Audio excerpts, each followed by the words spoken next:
Hello बच्चों, आप सभी का हमारे YouTube चैनल आइडियल देव क्लासेस में स्वागत है। बच्चों, आज हम आपके लिए कक्षा 10वीं विषय विज्ञान लेके आए हैं और विषय विज्ञान का अध्याय 3 धातु एवं अधातु के महत्वपूर्ण प्रश्न लेके आए हैं। इसमें जो आपके प्रश्न बताएंगे ये आपकी वार्षिक परीक्षा 2023-24 के लिए बहुत ही महत्वपूर्ण प्रश्न है और ये हमारे याद कराने का नया तरीका है। और इस अध्याय में आपको 5 अंक प्राप्त कीजिए, यानी कि आपको इस अध्याय से 5 अंक का पूछा जाएगा। तो आप 5 अंक कैसे प्राप्त करना है इस वीडियो के माध्यम से आपको बताएंगे। देखिए, आपको यहाँ पे माध्यमिक शिक्षा मंडल मध्य प्रदेश भोपाल हाई स्कूल परीक्षा सत्र 2023-24 अंक योजना कक्षा 10वीं विषय विज्ञान। समय आपका 3 घंटे रहेगा और पूर्णांक 75।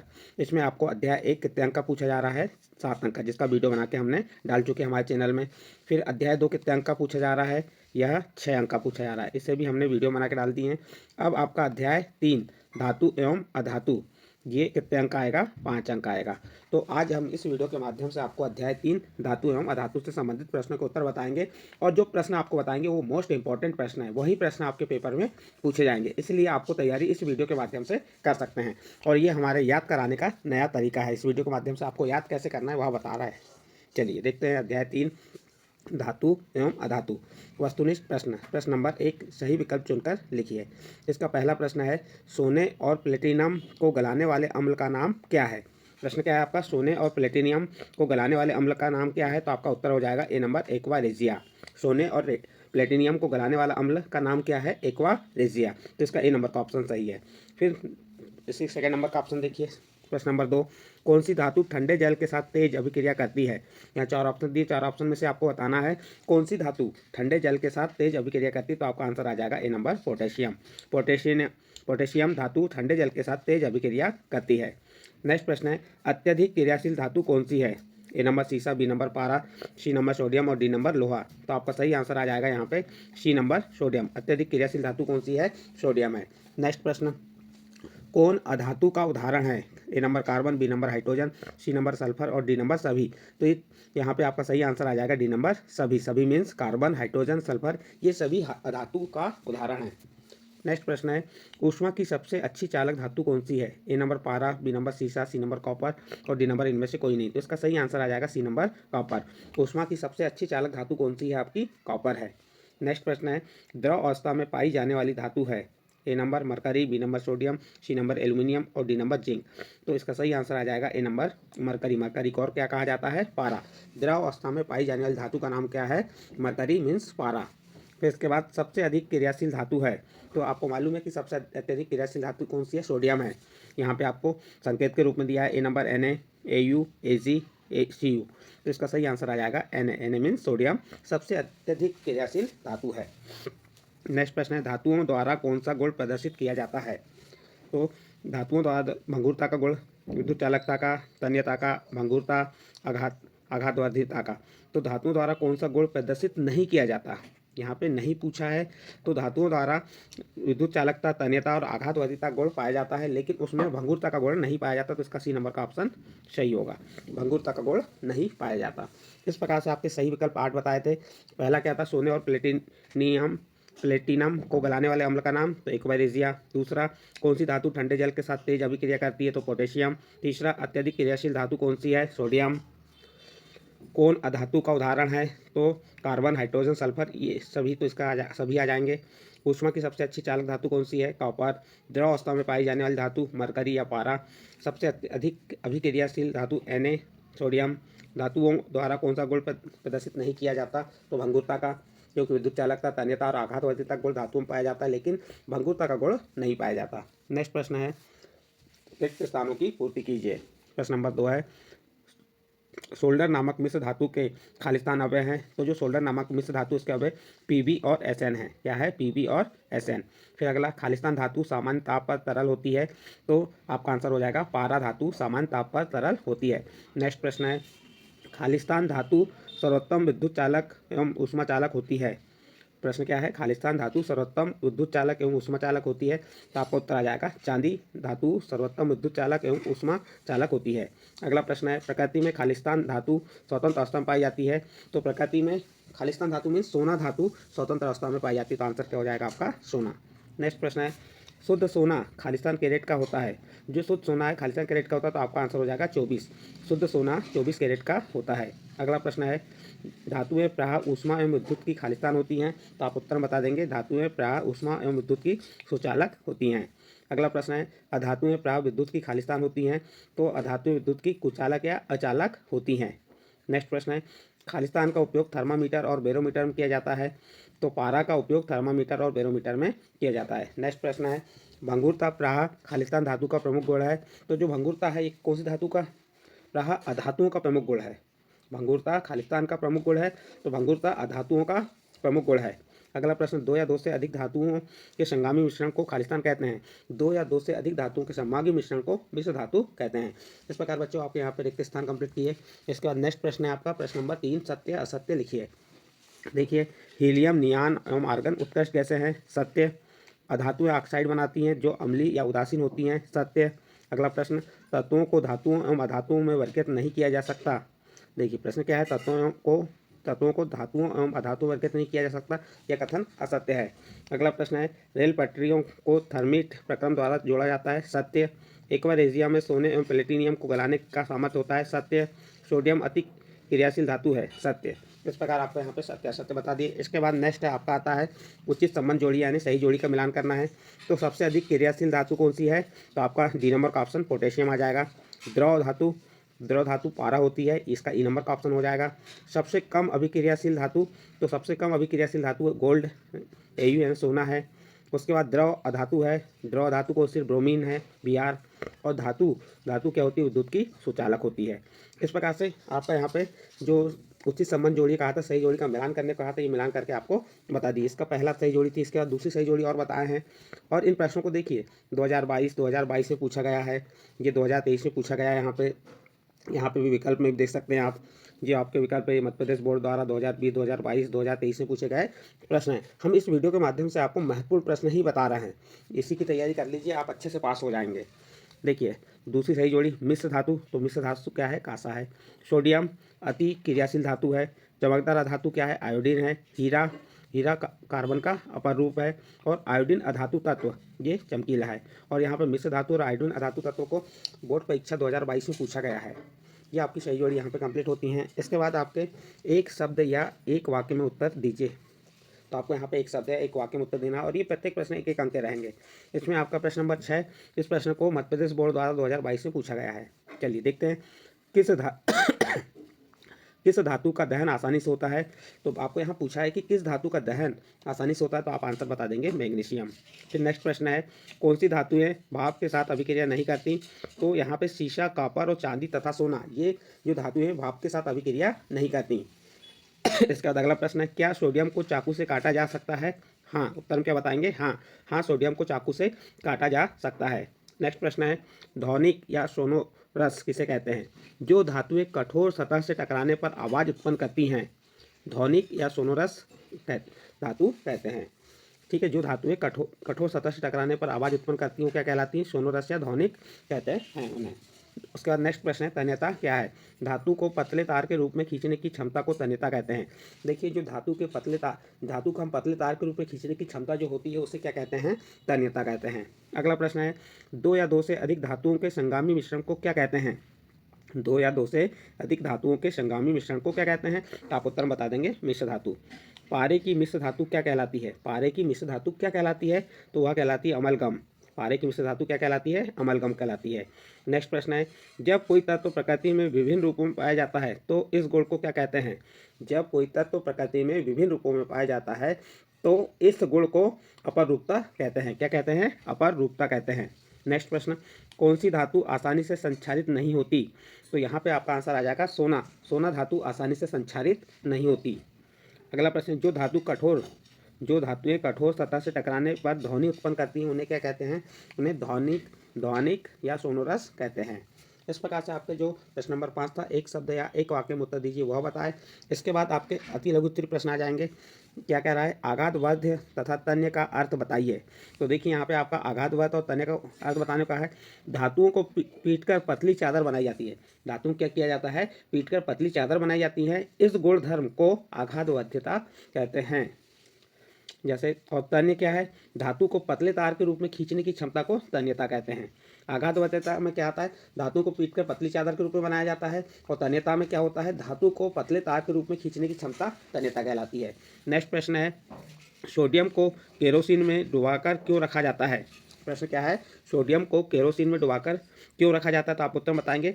सोडियम अत्यधिक क्रियाशील होती है। सोडियम क्या होती है, अत्यधिक क्रियाशील होती है, जिसके कारण ये ऑक्सीजन के साथ प्रबल अभिक्रिया करती हैं।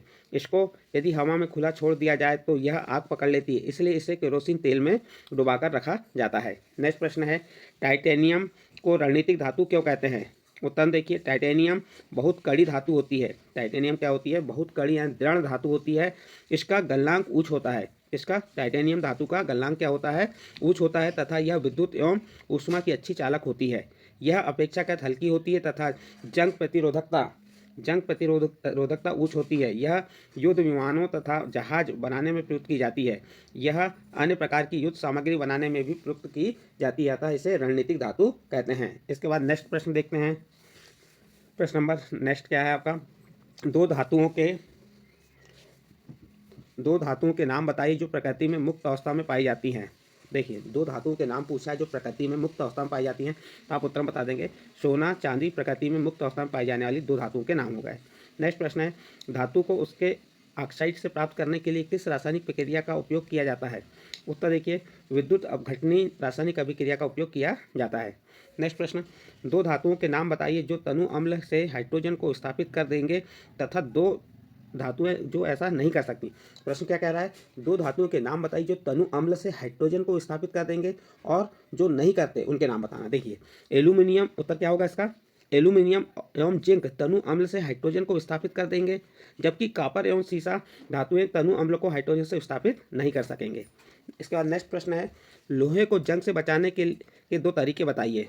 तो उत्तर देखिए, लोहे को निम्न तरीकों द्वारा जंग से बचाया जाता है। जैसे हमारे लोहे पे जंग लग रहा है तो उसे बचाने के लिए क्या करेंगे, सबसे पहले तो हम पहला कैसे बचाएंगे, नंबर 1 पेंट करके तेल लगाकर ग्रीस लगाकर और जस्तीकरण करके हम क्या कर सकते हैं, लोहे को जंग से बचा सकते हैं। इसका अगला प्रश्न है, आपने तांबे के मलिन बर्तन को नींबू या इमली के रस से साफ करते अवश्य देखा होगा। यह खट्टे पदार्थ बर्तन को साफ करने में क्यों प्रभावी हैं। तो उत्तर देखिए, ज्ञात है कि खट्टे फल अम्लीय प्रकृति के होते हैं। जो खट्टे फल होते हैं वो कैसे होते हैं, अम्लीय प्रकृति के होते हैं। यह अम्ल तांबे के बर्तन को की ऊपरी सतह पर उपस्थित या जमा ऑक्साइड की परत को साफ कर देता है, जिससे बर्तन पुनः नए जैसे प्रतीत होते हैं। इस प्रकार से ये प्रश्न कंप्लीट होता है। नेक्स्ट प्रश्न है आपका प्रश्न नंबर 13, एनीमिया के रोगी को लौह तत्व युक्त पालक खाने की सलाह दी जाती है, क्यों। प्रश्न क्या है, एनीमिया के रोगी को लौह तत्व युक्त पालक खाने की सलाह दी जाती है, क्यों। उत्तर देखिए, रक्त में हीमोग्लोबिन की कमी से एनीमिया रोग होता है। रक्त में क्या होता है, हीमोग्लोबिन की कमी के कारण से हमें एनीमिया रोग हो जाता है। हीमोग्लोबिन में लौह तत्व मुख्य अवयवी तत्व है। जो हीमोग्लोबिन में लौह तत्व क्या है, मुख्य अवयवी तत्व है। लौह तत्व की कमी को पूरा करने के लिए एनीमिया के रोगी को लौह तत्व युक्त पालक खाने की सलाह दी जाती है। नेक्स्ट प्रश्न, आपके रसोई घर में मौजूद धातुएं कौन कौन सी हैं, तो आप उत्तर बता देंगे। रसोई घर में मौजूद धातुएं तांबा, लोहा, एल्यूमिनियम हैं। देखिए, आपको मालूम है कि रसोई घर में मौजूद धातुएं कौन कौन सी होती हैं, तांबा, लोहा और एल्यूमिनियम। नेक्स्ट प्रश्न है, खाना पकाने के बर्तनों के हैंडल कुचालक पदार्थ के क्यों बनाए जाते हैं। तो उत्तर देखिए, हैंडल कुचालक पदार्थों के बनाए जाते हैं जिससे कि धातु के बर्तनों के गर्म होने पर कुचालक पदार्थ के हैंडल से होकर हमारे हाथ तक ऊष्मा ना आ पाए तथा उन्हें आसानी से पकड़ा जा सके। देखिए, हैंडल कुचालक पदार्थों से बनाए जाते हैं, क्यों बनाए जाते हैं, इसलिए बनाए जाते हैं क्योंकि बर्तन गर्म होने पर कुचालक पदार्थ हैंडल को गर्म होने नहीं देते। या हम उसे पकड़ते हैं तो वह गर्म हमें नहीं लगता। नेक्स्ट प्रश्न देखिए, विद्युत संयोजन के तार धातु के क्यों बनाए जाते हैं। उत्तर देखिए, धातुएं सामान्यतः विद्युत की सुचालक एवं तन्य होती हैं। इनमें विद्युत आसानी से प्रभावित हो जाती है, अतः विद्युत तार धातुओं के बनाए जाते हैं। इसके बाद नेक्स्ट प्रश्न है आपका, सक्रियता श्रेणी से क्या समझते हैं, तो आप उत्तर बता देंगे। वह सूची जिसमें धातुओं को उनकी क्रियाशीलता के अवरोही क्रम में व्यवस्थित किया जाता है उसे सक्रियता श्रेणी कहलाती है। इस प्रकार से यह प्रश्न आपका कंप्लीट होता है। इसके बाद नेक्स्ट प्रश्न है आपका, क्या है, निम्न पदों की परिभाषा दीजिए। यहाँ पे खनिज, अयस्क, गैंग और ध्वनिक, इनकी क्या बताना है, आपको परिभाषा बताना है। और ये आपके बोर्ड परीक्षा में पूछे गए प्रश्न है 2020 में, 2019-20 में पूछे गए प्रश्न है। और उसके नीचे वाला प्रश्न 2019 में पूछा गया प्रश्न है। तो चलिए, खनिज क्या है, पृथ्वी की भूप्रकृति में प्राकृतिक रूप में पाए जाने वाले तत्व या यौगिक खनिज कहलाते हैं। आपको खनिज के की परिभाषा क्या बताएंगे? पृथ्वी की भूप्रकृति में प्राकृतिक रूप से पाए जाने वाले तत्व या यौगिक खनिज कहलाते हैं।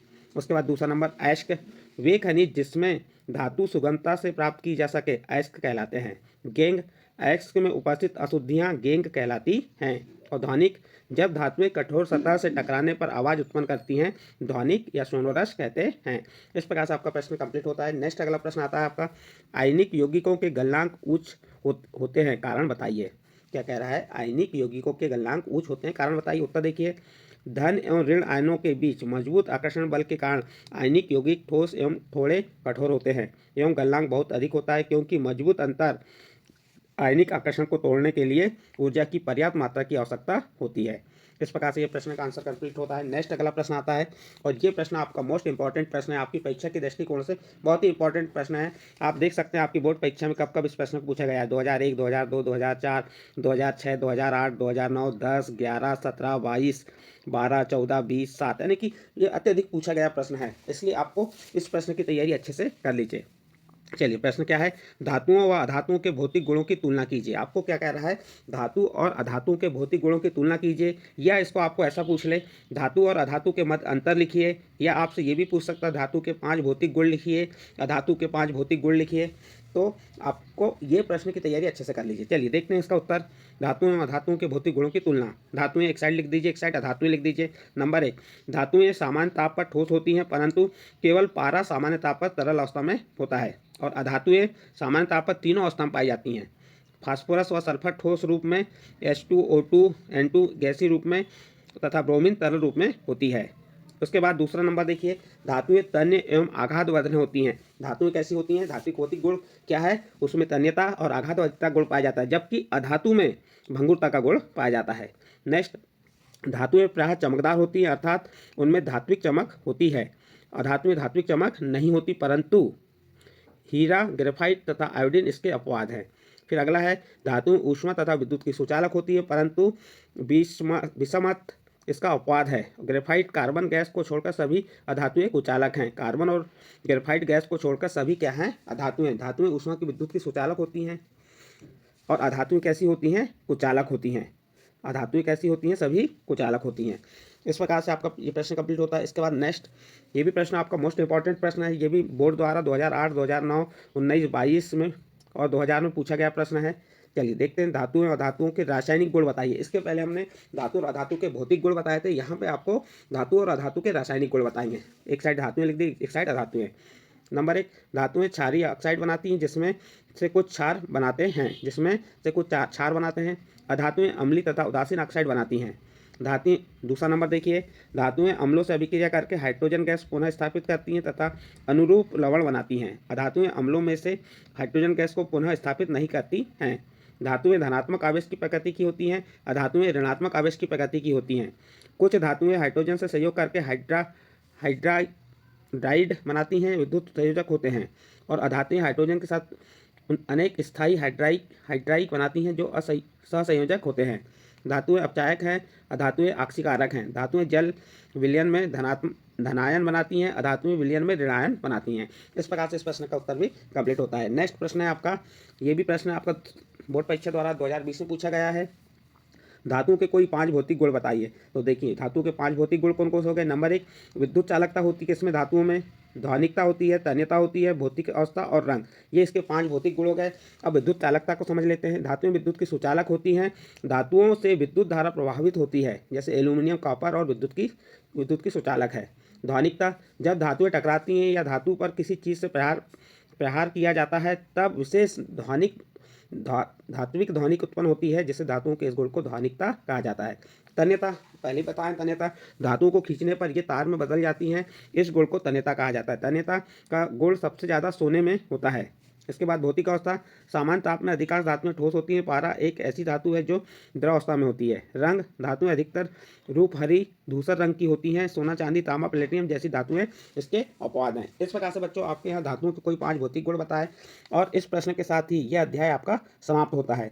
और इस अध्याय से अध्याय 3 जो धातु और अधातु हैं, उससे महत्वपूर्ण प्रश्न जो आपकी परीक्षा के दृष्टिकोण से बहुत ही मोस्ट इंपॉर्टेंट प्रश्न है, वही प्रश्न आपको यहाँ पे बताए हैं। और ये प्रश्न आपकी परीक्षा के दृष्टिकोण से बहुत ही इंपॉर्टेंट है, इसलिए आप तैयारी अच्छे से कर लीजिए। यदि आपको हमारे द्वारा जो प्रश्न बताए गए ये प्रश्न अच्छे लगे हों तो आप हमारे चैनल आइडियल देव क्लासेस को सब्सक्राइब कीजिए, लाइक कीजिए एवं अन्य ग्रुप में शेयर जरूर कीजिए।